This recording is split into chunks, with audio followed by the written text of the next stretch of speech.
Hello guys, welcome back to our YouTube channel. तो देखिए, मैं आपका दोस्त अभय आज आप लोगों के साथ लेकर आया हूँ वीडियो, जिसमें आज हम देखने वाले हैं जो भी दिल्ली यूनिवर्सिटी के स्टूडेंट हैं उन सभी के पास एक कॉमन सब्जेक्ट रहेगा जिसका नाम है कम्युनिकेशन इन एवरीडे लाइफ। चाहे स्टूडेंट सेमेस्टर 1 का हो, सेमेस्टर 2 का हो या सेमेस्टर 3 का हो, उन सभी के पास ये सब्जेक्ट हैगा और इसका सिलेबस भी उनके एग्जाम के लिए सेम हैगा, मतलब कॉमन सिलेबस हैगा तीनों सेमेस्टर में। तो आज मैं आप लोगों के साथ लेकर आया हूँ उसकी यूनिट नंबर 1 जिसका नाम है थ्योरी ऑफ कम्युनिकेशन। आज की इस वीडियो में मैं आपको इस कंप्लीट यूनिट के नोट्स प्रोवाइड करवाऊंगा और साथ में उन सभी चीज़ों को एक्सप्लेन भी करता चलूंगा जो जो आपके एग्जाम के लिए रिलेवेंट है, जिनमें से आपके एग्जाम में डायरेक्ट क्वेश्चन आ जाता है। तो बिना देर किए शुरू करेंगे हम अपनी आज की वीडियो, लेकिन उससे पहले अगर आपने अभी तक चैनल को सब्सक्राइब ना करा हो तो चैनल को जरूर सब्सक्राइब कर लें, वीडियो को लाइक करना ना भूलें। इस यूनिट के जो नोट्स हैं वो आपको टेलीग्राम चैनल पर अपलोड मिल जाएंगे। नोट्स एक्सेस करने के लिए आपको टेलीग्राम चैनल ज्वाइन करना पड़ेगा। टेलीग्राम चैनल ज्वाइन करने के लिए आपको यूट्यूब चैनल के अबाउट सेक्शन में या कम्युनिटी पोस्ट में टेलीग्राम का लिंक मिल जाएगा, वहाँ से आप उसे ज्वाइन कर सकते हैं। वहाँ पर ये नोट्स पहले से अपलोड हो रखे हैं तो आप इन्हें एक्सेस कर सकते हैं। तो चलिए बिना देर किए शुरू करते हैं हम अपनी आज की वीडियो को। इसमें देखिए, आपको सबसे पहला टॉपिक जो करना है वो करना है मीनिंग ऑफ कम्युनिकेशन। कम्युनिकेशन होता क्या है? तो communication is a process of exchanging information, idea, thought, feeling and emotion through speech, signal, writing और बिहेवियर। कम्युनिकेशन क्या है? एक प्रोसेस हैगा जिसकी मदद से हम क्या करते हैं, अपने आइडियाज को, थॉट्स को, फीलिंग को और इमोशन को दूसरे लोगों के साथ एक्सचेंज करते हैं, मतलब शेयर करते हैं। और किन मोड्स से, किन किन मीडियम से हम शेयर करते हैं? तो या तो स्पीच के थ्रू, मतलब बोलकर, या फिर सिग्नल, कोई सिग्नल देकर, मतलब संकेत देकर एक तरीके से, राइटिंग में, या फिर बिहेवियर के थ्रू हम उन्हें अपनी बात बताते हैं, अपनी थॉट्स, फीलिंग, एक्सप्रेशन, ये सारी चीजें उन्हें बताते हैं। तो ये कहलाता है आपका communication. In communication process a sender encode a message and then using a medium channel send it to receiver who decode the message and after processing information send back appropriate feedback reply using medium channel। इस क्या process होता है इसका? देखिए, communication का ये आपको process दिया है। इसमें क्या होता है, सेंडर मैसेज को इनकोड करता है। इनकोड करने का मतलब होता है वो अपनी इस भाषा में चेंज कर देता है मैसेज, जो भी उसका मैसेज है उसे किसी एक ऐसी लैंग्वेज में चेंज कर देता है या किसी ऐसे फॉर्मेट में चेंज कर देता है कि जिसको वो भेजना चाहता है सिर्फ वही इसे समझ पाए, उसके अलावा और किसी को ये बात समझ में ना आए। उसे कहा जाता है एनकोड करना। तो वो मैसेज को एनकोड करता है और किसी मीडियम का मतलब किसी माध्यम, किसी भी चैनल के थ्रू, मतलब जिसकी मदद से मैसेज उस तक पहुंचेगा, चाहे ऑनलाइन मोबाइल के थ्रू भेजा जाए, चाहे लेटर के थ्रू, ये सारे हो गए आपके मीडियम। तो मीडियम के थ्रू उसे किस तक भेजता है? रिसीवर तक। रिसीवर उसे क्या करता है, अब जो उसे मैसेज मिलता है तो जो सेंडर था उसने इसे एनकोड कर रखा था किसी एक स्पेशल फॉर्मेट में कि उसे ही समझ में आए। तो अब वो उसे समझने के लिए उसे डिकोड करेगा, मतलब दोबारा से उसी सिंपल फॉर्मेट में चेंज करेगा। Decode the message and after processing information, अब डिकोड करने के बाद उसे समझ में आ जाएगा कि सेंडर ने क्या कहा है, वो मैसेज को समझ लेगा। उसके बाद जो भी उसकी अप्रोप्रिएट फीडबैक, मतलब जो भी उसको उससे फीडबैक देनी है, मतलब उसे हाँ या ना जो भी पूछा गया है लेटर में उसका जो आंसर देना है वो आंसर देगा। उसे कहा जाता है फीडबैक। और फीडबैक भी किससे दी जाएगी? किसी मीडियम के थ्रू फीडबैक दी जाएगी। तो ये आपका प्रोसेस होता है कम्युनिकेशन का। अब इस कम्युनिकेशन के प्रोसेस में कुछ बैरियर्स होते हैं, मतलब कुछ रुकावटें आती हैं। क्या क्या रुकावटें हो सकती हैं? मतलब जो मैसेज है वो सेंडर से रिसीवर तक पहुंचने में कई सारी रुकावटें आती हैं, बैरियर्स आते हैं बीच में। तो वो कौन कौन से हैं? देखिए, सबसे पहला आता है आपका फिजिकल बैरियर। फिजिकल बैरियर क्या होता है? Noise, technical disturbance, outdated equipment, old technology, lack of appropriate infrastructure can lead to problem in transmission of message. Message को ट्रांसमिट होने में, मतलब रिसीवर तक पहुंचने में बीच में कई बार शोर, नॉइस होता है। टेक्निकल डिस्टर्बेंस, नेटवर्क कनेक्टिविटी सही नहीं होती है। आउटडेटेड इक्विपमेंट्स पुराने होते हैं। ओल्ड टेक्नोलॉजी होती है। हमारे पास इंफ्रास्ट्रक्चर इतना अच्छा नहीं होता है जिसकी मदद से मैसेज उस तक नहीं पहुंच पाता। तो इन सभी रुकावटों को कहा जाता है फिजिकल बैरियर। फिर आता है आपका ऑर्गेनाइजेशनल स्ट्रक्चर बैरियर। तो communication problem occur when the system, structure and process in organisation are not clear, have gaps in them. Organisational structure barrier कहाँ मिलता है? जब ऑर्गेनाइजेशन में एक मैसेज एक एम्प्लॉय से दूसरे एम्प्लॉय तक कोई मैसेज पहुंचाना होता है, उसके बीच में जो जो रुकावटें आती हैं उन्हें कहा जाता है ऑर्गेनाइजेशनल बैरियर। ऑर्गेनाइजेशनल बैरियर किस वजह से होता है? जब या तो ऑर्गेनाइजेशन में जो स्ट्रक्चर है वो सही ना हो, या फिर उस स्ट्रक्चर में बीच में कहीं गैप हो, कोई पोजीशन मिस हो, तो फिर मैसेज को रिसीवर तक पहुंचने में ये बैरियर्स हो जाता है। नेक्स्ट है आपका लैंग्वेज बैरियर। तो language can create many obstacle in communication. People from different region and country में interpret the same word differently. Language कैसे बैरियर है? तो लैंग्वेज ही एक सबसे बड़ा बैरियर है कम्युनिकेशन में, क्योंकि जो अलग अलग जगह के लोग हैं वो एक किसी पर्टिकुलर शब्द का मतलब किसी और प्लेस के अकॉर्डिंग कुछ और होता है और किसी दूसरी प्लेस के अकॉर्डिंग कुछ और होता है। तो डिफरेंट रीजन के लिए डिफरेंट डिफरेंट मीनिंग हो जाते हैं उन वर्ड्स के, तो इसे कहा जाता है लैंग्वेज बैरियर। फिर आता है आपका कल्चरल बैरियर। तो understanding cultural aspects of communication refers to having knowledge of different culture in order to communicate effectively with cross culture people. ये कल्चरल बैरियर भी कहाँ पर ज्यादातर मिलता है? ऑर्गेनाइजेशन के अंदर मिलता है, जब कई सारे कल्चर के मतलब जिन लोगों का ट्रेडिशन अलग है, कोई वेस्टर्न है, कोई साउथर्न है, कोई ईस्टर्न है, ये सारे मिलकर एक जगह पर काम करने आते हैं, तो वहाँ पर कई सारे कल्चर के लोग हो जाते हैं। तो अब ऑर्गेनाइजेशन को समझना पड़ता है उन सभी के कल्चर को, अगर वो उसे नहीं समझेंगे तो फिर कम्युनिकेशन में दिक्कत होगी, और वही कहलाता है आपका कल्चरल बैरियर। ठीक है, फिर आता है आपका इमोशनल बैरियर। तो one of the chief barrier to open the free communication is the emotional barrier. जो सबसे एक महत्वपूर्ण बैरियर माना जाता है वो क्या होता है? Emotional barrier. A person who is upset and disturbed can not pass or on receive information appropriately and objectively. अगर कोई पर्सन अपसेट है, डिस्टर्ब है, तो फिर वो उस किसी भी मैसेज को उतने इफेक्टिवली कम्युनिकेट नहीं कर पाएगा जितना वो तब कर सकता था अगर वो सही होता था, बिल्कुल गुड कंडीशन में होता था। तो इस तरीके से इमोशनली भी किसी पर्सन का एक तरीके से इमोशन किसी पर्सन के वो बैरियर का काम कर सकते हैं कम्युनिकेशन में। नेक्स्ट आता है हमारा एटीट्यूड बैरियर। तो personal attitude of employee can affect the communication within the organisation. Attitude barrier क्या होता है? तो ऑर्गेनाइजेशन के अंदर अगर किसी एम्प्लॉय का कुछ पर्सनल एटीट्यूड है किसी टाइप का, तो वो कम्युनिकेशन में बैरियर हो जाता है। A proactive motivated worker will facilitate the communication process. अगर एक मोटिवेटेड वर्कर है, एक्टिव वर्कर है, तो वो कम्युनिकेशन प्रोसेस को बढ़ाता है। लेकिन वहीं अगर कोई शाई, इंट्रोवर्ट या लेजी एम्प्लॉय है, तो वो can delay the hesitate in taking the initiative और रिफ्यूज टू कम्युनिकेट। तो वो क्या करेगा? कम्युनिकेशन को डिले कर देगा या फिर कम्युनिकेशन को आगे ट्रांसफर करने से मना ही कर देगा। नेक्स्ट आता है हमारा perception barrier. Perception the same content is seen and interpreted differently by two people and therein lie the root cause of miscommunication और मिसअंडरस्टैंडिंग। परसेप्शन बैरियर क्या होता है? मतलब किसी की कैसी सोच है उसके अकॉर्डिंग वो किसी मैसेज को क्या समझता है, क्योंकि अलग अलग लोगों की अलग अलग सोच होती है और उसके अकॉर्डिंग वो मैसेज को अलग अलग तरीके से इंटरप्रीट कर लेते हैं, जिसकी वजह से क्या हो जाता है? मिस कम्युनिकेशन हो जाता है या फिर मिस अंडरस्टैंडिंग हो जाती है। तो ये परसेप्शन बैरियर भी एक बैरियर हो जाता है कम्युनिकेशन में, जो कि मैसेज को रिसीवर तक पहुंचने में रुकावट का काम करता है। ये हो गए आपके बैरियर्स ऑफ कम्युनिकेशन, जो कि काफ़ी इंपॉर्टेंट टॉपिक है। ज़्यादातर आपका जो क्वेश्चंस आते हैं वो इसी यूनिट में से आते हैं, क्योंकि बाकी की जो 2 यूनिट है इस सब्जेक्ट की वो ज़्यादा कुछ इफेक्टिवली नहीं है, उनमें सारा आपका राइटिंग पोर्शन है। इसी में हैगा जो ज़्यादातर आपके थ्योरेटिकल क्वेश्चन बन जाते हैं। उसके बाद आपको जो नेक्स्ट टॉपिक करना है आपके सिलेबस में गिवन है 7 C's ऑफ इफेक्टिव कम्युनिकेशन। एक इफेक्टिव कम्युनिकेशन के 7 C's हैं। 7 C's मतलब सी से स्टार्ट होने वाले वर्ड हैं जो कि एक इफेक्टिव कम्युनिकेशन में काम करते हैं। वो क्या क्या है देखिए। सबसे पहला आता है आपका completeness. Any communication must be complete in sense that a message should convey all the fact required for comprehension of message. क्या बोला गया है? पहला आता है कंप्लीटनेस। कंप्लीटनेस का मतलब क्या होता है कि जो कम्युनिकेशन किया जा रहा है मैसेज वो कंप्लीट होना चाहिए अपने आप में, कि उससे जिसको ये भेजा जा रहा है उसे सारी बातें क्लियर हो जाएं इस मैसेज से रिलेटेड, तो वो कहलाता है आपका कंप्लीटनेस। सेकंड आता है कॉन्शियसनेस। तो consciousness refer to the fact that while communicating one should try to take a message as short as possible to make it effective. Conciseness is communication not only save time but also cost effective. कंसाइसनेस का मतलब क्या होता है? जो हमें fact बताना है, communication करना है, कम्युनिकेट करना है रिसीवर तक, वो हमें ऐसा रखना चाहिए कि छोटे से छोटे तरीके से हम उसे बता सकें कि मैसेज भी पूरा हो जाए और छोटा सा छोटा मैसेज रहे, क्योंकि इससे जो रिसीवर है उसका भी टाइम बचता है, हमारा भी टाइम बचता है और कॉस्ट भी बचती है। ठीक है, नेक्स्ट आता है कंसीडरेशन। तो consideration in communication implies that sender of message step into shoe of audience in terms of their view point background to ensure that message sent is comprehend properly by receiver.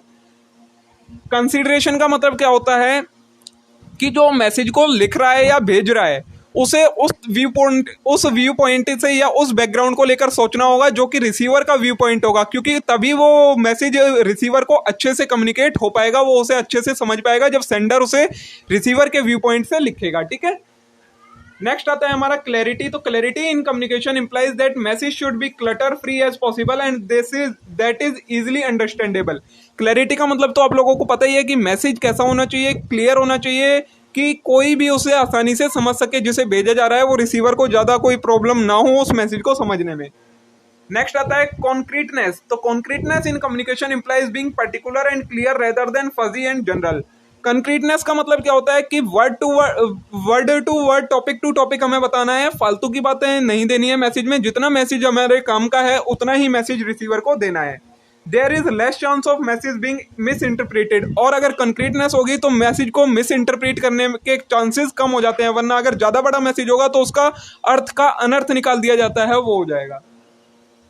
Next है courtesy. तो courtesy in communication implies that sender should respect the receiver in terms of being polite, judicious, reflective and enthusiastic. तो courtesy का मतलब ये हो जाता है कि जो पर्सन मैसेज लिख रहा है उसे मैसेज को इस तरीके से लिखना चाहिए कि उसमें जो वर्डिंग हो वो एक तरीके से पोलाइट वर्डिंग हो, किसी को बुरा ना लगे वो वर्ड पढ़कर, इस तरीके का मैसेज होना चाहिए, उसे कहा जाता है कर्टसी।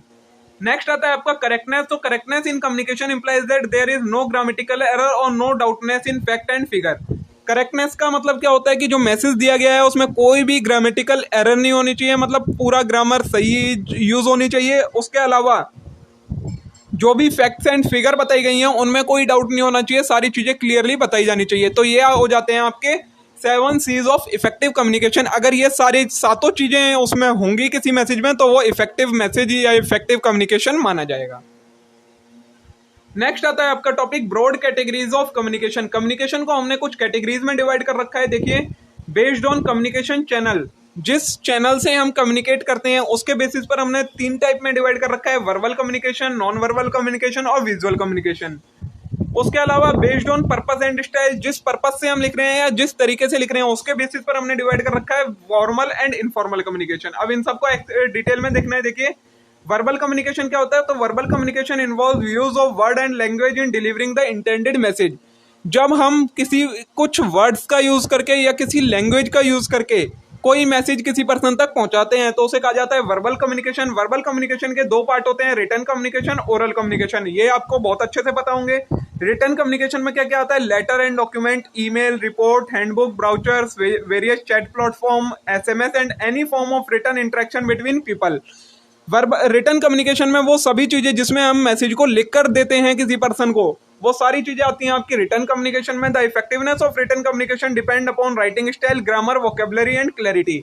जो रिटन कम्युनिकेशन होता है उसकी इफेक्टिवनेस किस पर डिपेंड करती है? राइटिंग के तरीके पर, ग्रामर पर, वोकेबलरी पर और क्लैरिटी पर। उसके अलावा आता है ओरल कम्युनिकेशन। तो refers to communication through the spoken word, either face to face, telephonically, voice chat, video conferencing and any other medium. Oral communication क्या होता है? जिसमें हम मैसेज को कैसे पहुंचाते हैं? बोलकर पहुंचाते हैं, चाहे वो किसी भी तरीके से हो, चाहे हम फेस टू फेस किसी को बोलकर बताएं, चाहे टेलीफोन पर या किसी वॉइस चैट या वीडियो चैट के जरिए, तो वो सारा आता है आपका ओरल कम्युनिकेशन में। Effectiveness of oral communication depend upon clear speech and tone used by speaker. जो ओरल कम्युनिकेशन होता है उसकी इफेक्टिवनेस किस पर डिपेंड करती है? जो टोन, मतलब जिस तरीके से बता रहा है स्पीकर और कितना क्लियरली बता रहा है, उस पर डिपेंड करता है आपका ओरल कम्युनिकेशन। उसके बाद आता है आपका नॉन वर्बल कम्युनिकेशन। तो non verbal communication is process of communicating by sending end receiving wordless messages. अब क्या होता है नॉन वर्बल कम्युनिकेशन में? क्या आता है, जब बिना कुछ कहे, मतलब किसी वर्ड या लैंग्वेज का यूज करे बिना आप अपना मैसेज दूसरे पर्सन तक पहुंचा दें, तो उसे कहा जाता है नॉन वर्बल कम्युनिकेशन। एक तरीके से नॉन वर्बल कम्युनिकेशन का मैं अगर आपको सबसे सिंपल एग्जांपल दूं, तो जब भी आप किसी को कोई इमोजी भेजते हैं तो वो आपका नॉन वर्बल कम्युनिकेशन में आता है, क्योंकि उसमें कोई भी वर्ड इन्वॉल्व नहीं होता। This message can be aid verbal communication, convey thought and feeling contrary to spoken word and express idea and emotion on their own। जो ये वर्बल नॉन वर्बल कम्युनिकेशन होता है, ये किसे जो वर्बल कम्युनिकेशन होता है उसे सपोर्ट करता है। वर्बल कम्युनिकेशन के बाद जब हम एक नॉन वर्बल कम्युनिकेशन किसी को भेजते हैं तो उससे हमारी फीलिंग, हमारे इमोशन, हमारे एक्सप्रेशन का उसे आइडिया लग जाता है। इसके भी कुछ टाइप हैं। तो नंबर 1 आता है फिजिकल नॉन वर्बल कम्युनिकेशन। तो an individual body language that is facial expression, stance, gesture, tone of voice, touch and other physical signal constitute this type of communication. Physical non verbal communication में क्या आता है? जो कि एक individual की body से पता लगता है, उसकी बॉडी कैसी है, उसके एक्सप्रेशन कैसे दिखा रहा है, क्या गेस्चर हो रहा है, उसका टोन कैसी यूज कर रहा है, वो उसका छूने का तरीका कैसा है। इन सारी चीजों से जब उसका बिहेवियर का पता लग जाए या कोई मैसेज कम्युनिकेट हो जाए तो उसे कहा जाता है आपका फिजिकल नॉन वर्बल कम्युनिकेशन। फिर आता है पैरा लैंग्वेज। तो the way you say something, the voice quality, intonation, pitch, stress, emotion, tone and style of speaking communicate approval, interest on lack of it.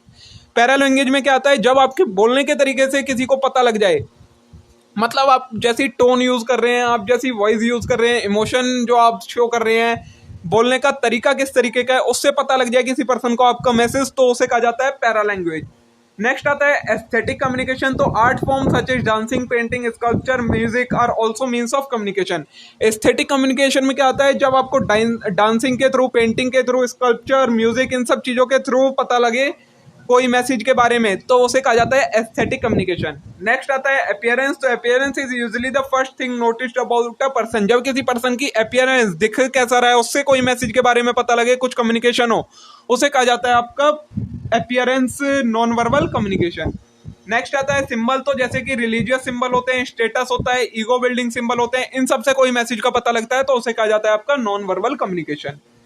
Third type का आता है आपका इसमें visual communication. तो visual communication through visual aid such as sign, typography, drawing, graphic design, illustration, colour and अलग other electronic resources usually reinforce written communication. Visual communication क्या होता है, जब आपको कुछ चीज देखकर कोई मैसेज का पता लग जाए, जो कि एक तरीके से एस्थेटिक कम्युनिकेशन की फॉर्म में आ जाता है, तो उसे ही कहा जाता है विजुअल कम्युनिकेशन। ये किस लिए यूज करा जाता है, जो हमारा रिटन कम्युनिकेशन होता है उसे और अच्छे से एक्सप्लेन करने के लिए विजुअल कम्युनिकेशन का यूज करा जाता है। फिर जो आपकी दूसरी कैटेगरी थी उसमें था पहला फॉर्मल कम्युनिकेशन। तो formal communication both oral and written follow certain rule, principle and convention in conveying the message. Formal communication क्या होता है, जब आप किसी को फॉर्मली मैसेज लिखें, मतलब अपने से बड़े पोजीशन के किसी पर्सन को मैसेज लिखते हैं, जिसमें आप मैसेज लिखते समय कुछ गाइडलाइंस को फॉलो करते हैं, कुछ प्रिंसिपल, कुछ रूल्स, इन सारी चीजों को फॉलो करते हुए कोई मैसेज लिखते हैं, तो वो कहा जाता है फॉर्मल कम्युनिकेशन। वही होता है इनफॉर्मल कम्युनिकेशन। तो spontaneous conversation and exchange of information between two और more person without conferring to prescribed official rule, process, system, formalities and chain of command. उसका ही उल्टा इनफॉर्मल कम्युनिकेशन है, मतलब जब आप बिना किसी रूल को देखे, बिना किसी गाइडलाइन को फॉलो करे, बिना किसी प्रिंसिपल को फॉलो करे, बिना किसी चेन ऑफ कमांड को फॉलो करे कोई मैसेज बताते हैं या लिख देते हैं, तो उसे कहा जाता है नॉन वर्बल कम्युनिकेशन। ठीक है। उसके बाद जो नेक्स्ट टॉपिक है आपका वो है नेटवर्क इन कम्युनिकेशन। अब कम्युनिकेशन किन किन नेटवर्क के थ्रू होता है, मतलब कैसे कैसे चैनल, क्या क्या मीडियम होते हैं जिनके थ्रू कम्युनिकेशन हो सकता है। तो पहला आता है आपका vertical network. The vertical network is a formal network, it is usually between higher ranking employee and subordinate. Vertical network कैसा होता है, ये एक फॉर्मल नेटवर्क होता है। कहाँ फॉलो होता है, जब किसी बड़ी पोजीशन का पर्सन अपने से नीचे वाली पोजीशन के किसी पर्सन पर कोई मैसेज ट्रांसफर करता है, तो वो कहलाता है आपका वर्टिकल नेटवर्क। इसमें क्या होता है, जो हायर रैंक का एम्प्लॉय है वो अपने सबऑर्डिनेट को कोई मैसेज बताता है, तो वो इसका एग्जांपल हो जाता है। फिर आता है आपका सर्किट नेटवर्क। व्हेन टू और more person communicate with each other sending message and feedback, they form a communication circuit. The two people interacting can be colleague placed at same hierarchical level in the organisation. ये जो circuit network होता है इसे हम horizontal network भी कह सकते हैं एक तरीके से, जिसमें क्या होता है, जो सेम लेवल पर पोजीशन पर पर्सन होते हैं वो आपस में जब कोई मैसेज को भेजते हैं, फीडबैक लेते हैं, रिसीव करते हैं, तो ये सर आता है आपका सर्किट नेटवर्क में।